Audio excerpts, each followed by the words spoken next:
It's April 10th, 2016. Today is the first time I am going to attend a Mormon sacrament meeting since January 6, 2002, when I resigned from that cult.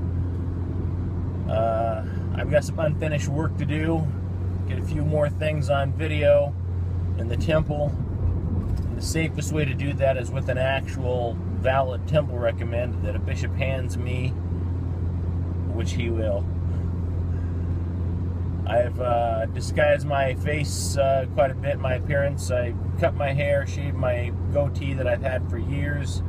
I will be wearing these significantly thicker glasses that kind of disguise my appearance. And I'm on my way to my first sacrament meeting in 14 years. So, wish me luck. Maybe it's Fast Sunday. I don't know.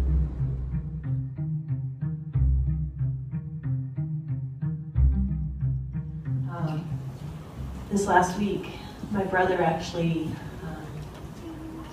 he let me know that he was actually, I guess, letting the church go. He had sent a message to the First Presidency and was letting his membership go. So that was a really tough day for me. But for me, I know that God has a plan, and he has just become lost in the ways of the world, and he's lost his testimony. But at the end of the week, I saw someone decide to join the church and accept the Savior as her Redeemer and also be confirmed.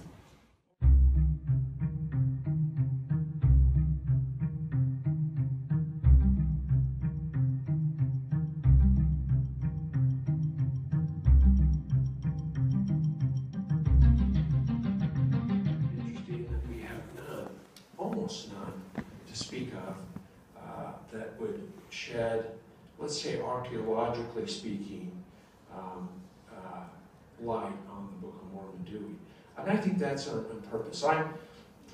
We haven't found any ancient coins that the Book of Mormon mentions ever, have we? We haven't found any of the cities that we know of definitively that were of Book of Mormon cities. We haven't found anything. Isn't it interesting that even in the Holy Land, where they've uncovered many things like the Dead Sea Scrolls and other writings have surfaced over the years that scholars have studied and give I think credence obviously to the existence of some of the prophets and others that lived back in the day, and yet nothing has been ever mentioned about Zenos, for example. And it's unlikely, in my opinion, that there will be anything discovered, and I think that's on purpose. I think the Book of Mormon, as we know, is to be understood and read and appreciated and to be felt like no other way that it could be to know if it's frivolous except by the Spirit and by the words itself that it contains. And I also thought about this lesson as I was preparing it, and we'll talk about this in a minute about Joseph Smith and how grateful I am for the prophet Joseph Smith and his work relative to the Book of Mormon. Brother, welcome to opening exercises for priesthood this morning. Just looking up to see if there's anyone new or visiting who'd like to stand. Yes, brother. I'll be, I just moved in a week ago or so, and I'll be here for probably the next 2 or 3 years, taking care of my grandmother. Fantastic. Well, if there's anything we can do to help, welcome. Where'd you come from? I was in Utah. North Pole. Yeah. Pole. She's up there. It's good to be in paradise. Yeah, it's nice. We'll catch you in a couple months. Brother, anyone else?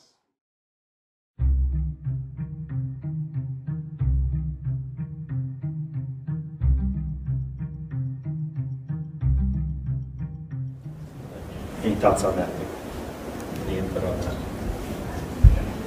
When I was at that presentation by Elder Ballard to the seminary teachers and institute teachers. I could see the seminary teacher's shoulders sagging during that, because he really called them out and said, you cannot guess when a student asks you a question. You can't guess as to the answer. That if you don't know it very specifically, you're to go home and search for the correct answer to that question. And I thought about how important that is, that we do that. And the other thing that he said, which I think is also vitally important, is do not tell stories of faith that are not substantiated. And we hear these, stories out there that seem to want to promote our faith in certain things, but youth are smart today, and they have, as I had in this quote, about the accessibility of alternative things that people are interpreting LDS doctrine.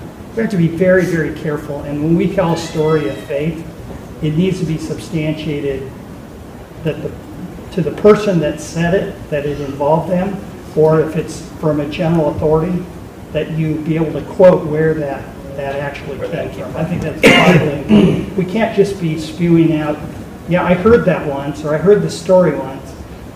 Not in this day and age, we can't do that. Paul H. Dunn would not survive the internet age. It's true. Yeah. That's true.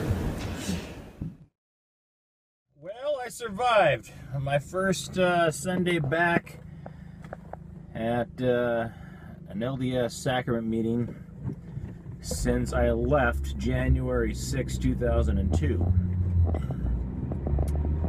There was it was a fast and testimony meeting, so there was a few people that got up and talked about family members that have gone inactive, people who have left the church. That seemed to be a recurring theme, both in priesthood meeting and Sunday school and sacrament meeting. It seemed like there's a lot of people talking about people leaving the church. I couldn't help but notice in the high priest group that I attended, there is, I believe I counted 175 names that were on the actual roll that was passed around, and there was about 20 people actually in attendance. So it seems that attendance in the high priest group, at the very least, is somewhere around maybe 13 to 15% activity.